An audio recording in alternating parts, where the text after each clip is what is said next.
બનાસકાંઠાના કાંકરેજ તાલુકામાંથી એક એવો ચોંકાવનારો કિસ્સો સામે આવ્યો છે જેને સાંભળીને તમારા રૂંવાડા ઊભા થઈ જશે। કાંકરેજના અરણીવાડા ગામનો 28 વર્ષીય યુવક જે 3 દિવસથી ગુમ હતો, તેની હત્યા કરીને લાશને નદીના પટમાં દાટી દેવામાં આવી હતી। શિહોરી પોલીસે ગણતરીના કલાકોમાં જ આ ક્રૂર હત્યાનો ભેદ ઉકેલી નાખ્યો છે।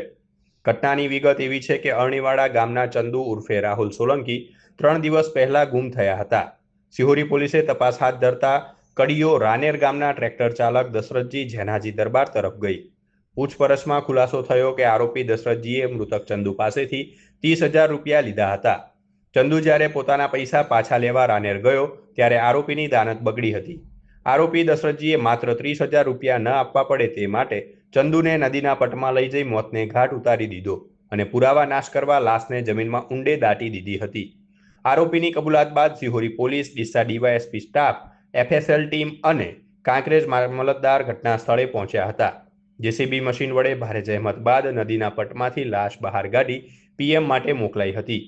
આ ઘટનાને પગલે સમગ્ર પંથકમાં આરેરાટી વ્યાપી ગઈ છે। મૃતક ચંદુ 5 બહેનો વચ્ચે એકનો એક લાડકવાયો ભાઈ હતો।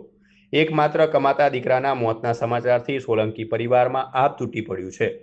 પરિવારજનો આરોપી અને તેના સાગરીતો સામે કડકમાં કડક સજાની માંગ કરી રહ્યા છે। શિહોરી પોલીસે આરોપીને જેલના સળિયા પાછળ ધકેલી આગળની તપાસ શરૂ કરી છે।